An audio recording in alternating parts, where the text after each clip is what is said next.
Hi, I'm Neppy Invests, and that's not my name, Neppy Invest. My name is Neppy, and I love to invest, hence the name Neppy Invests.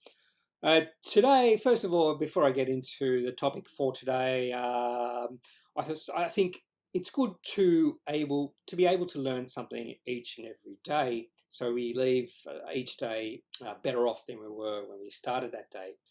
So those learning things we can do is either something that we can take to our professional lives, maybe our hobbies, our interests, that sort of thing, or just something simple we learn.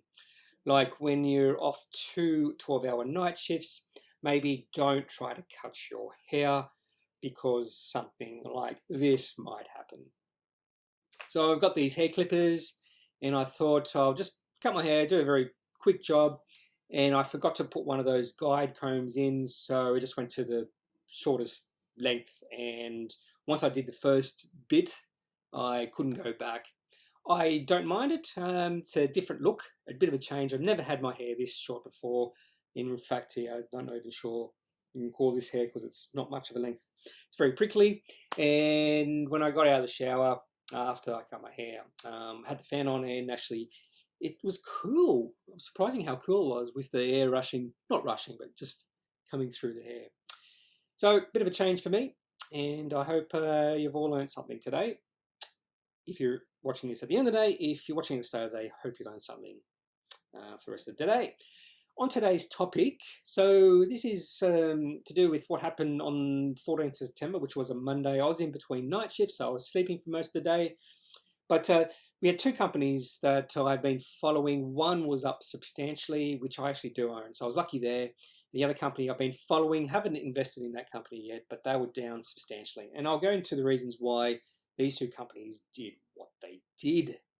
So the first company is the Citadel Group. I've got some rocket emojis. It's a big thing now in social circles, using rockets, because it seems like so many companies are just doing rocket stuff, which is a bad sign, in my opinion, because that's showing there's a bit too much euphoria in the market at the moment. But anyway, the Citadel Group, I know they did go into trading halt early, so they're up 40%, and that trading halt at 9:28. So this is just before I went to sleep. I did always have a look at the announcements early in the day throughout the ASX, and it mentioned a possible control transaction involving Citadel. Wasn't completely 100% sure what a controlled transaction is. I did have a feeling it was to do with the takeovers, and it was a takeover. So one thing I wasn't sure was who was taking over who. Was it Citadel taking over someone else, or someone else taking over Citadel? Citadel did have at least one or two acquisitions in the past, but so as it turns out, they released this statement, announcement at 12:03 that someone was trying to take them over. This equity company, private equity company, I think it is, Pacific Equity Partners, for a price of $5.70, which was about 40 or more than 40% premium of the closing price the previous day, which is a fairly good price. They also mentioned a special dividend of 15 cents, which, if you take away from 570, the price finished right on 555. So 570 minus the 15-cent special dividend gives you 555. So it finished up exactly where it should have been. Now, when I entered this chart, so I entered this for two specific reasons. One, I think Citadel Group was undervalued. It may not be the best company, but you don't always have to buy the best companies, especially in this sort of play. So this play is more of a momentum shift in sentiment trade I was getting into. So this fulfilled one of my rules of a shift in sentiment here around this period. It also is undervalued by my metrics. So I went into it looking for a trade, and no, I don't have an end price where I will get out of a trade. Just I'll get out when the sentiment changes or when the story changes. And in fact, the story did change with this announcement, because look, this can go two ways. The takeover bid can fall apart, and the share price may go back to $4 or so, or there could be some other takeover bids, which means the share price might go up, or nothing could happen. This takeover bid continues, and I think it it's completed in December. If that happens, this share price won't do much. So you might be better putting your capital into other companies. So I haven't decided what I'll do yet. More than likely, we'll sell out eventually and put my capital to another company that's in an uptrend or shift in sentiment. So yeah, that's the one company that's gone boom, up 40%. Nice little, suppose gift when I woke up. The other company I've been following, look, I did say bust, and that's only in regards to the share price drop. So Dimerix, DXB, they do these drugs for kidney diseases. I'm not the biggest expert on this company. I've heard a few experts talk about this company before. Tony Locantro, who's a Perth small cap guy who used to be on Your Money, Your Core until they got rid of that show. He also did a podcast last week talking about this company, very shortly talking about this company. So they do something about kidney diseases. They went into a trading halt last Thursday. Is that the 10th of September, last Thursday?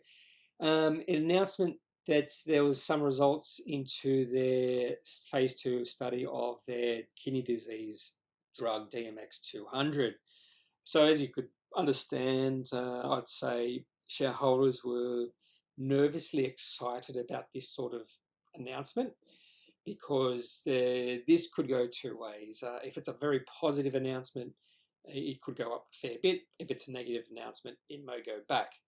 When they released the results, their title was Dimerix reports positive phase 2 study results.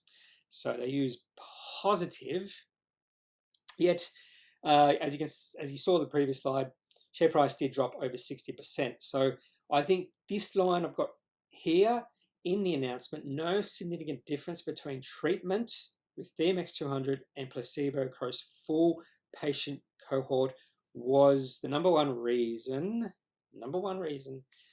the share price dropped. Now, I've actually had a look at the rest of the announcement presentation that they gave, and to me, I'm not an expert in this, the results weren't as bad because there were some positives to the results. They mentioned across full patient cohort, but there was a significant difference across patients who had serious kidney disease. And they also mentioned there was some other positives too. I won't get into the full details, but it looks like they gave placebos to some people and the drug DMX to some other people, and then they switched over. Whoever had the placebo first, they gave the DMX drug, and whoever the DMX drug, they gave it the placebo after. So whoever had the DMX drug and then was given the placebo, there was some sort of lingering effect of DMX after you've had the placebo. So I think there is some positives to this announcement. So I think if you are a holder in this, I would probably hold because it's not a one-trick pony. Some of these companies that some of these biopharmaceutical companies are a one-trick pony, and if their study fails, that's it.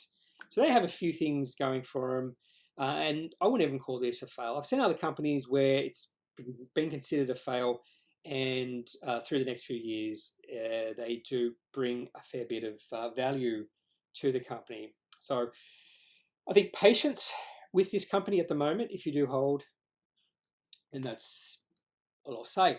I did have a look at the chart. So really positive sentiment through from April on. So it's gone up from around 15, almost 10 cents or so, all the way up to above 70 cents. So a really good positive announcement. They had positive trend. They had two really good announcements, one in June, one in July. I didn't have a quick look, but they seem to be positive announcements around the DMX 200. So on one day it went up 66%, the other day it went up 20%. And you can see here, right at the end here, it opened on the low, so this is opened below at 20 cents. Didn't quite finish on the high, but there was a little bit of buying through the day. You can see a massive amount of volume. I did have a quick look at what I was doing today, and it was down not much. So this could be an interesting buy.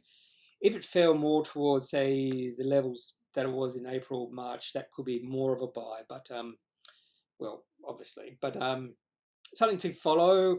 I don't think I'll buy just yet if I am thinking of buying, but something, the company I will follow now for a while, I think. And as I mentioned before, here, has the market overreacted? And I think we'll find this over the next few days to weeks. I've seen this a lot where you have these massive drops in prices because the market has overreacted to a story. And I think in this case, they may have overreacted.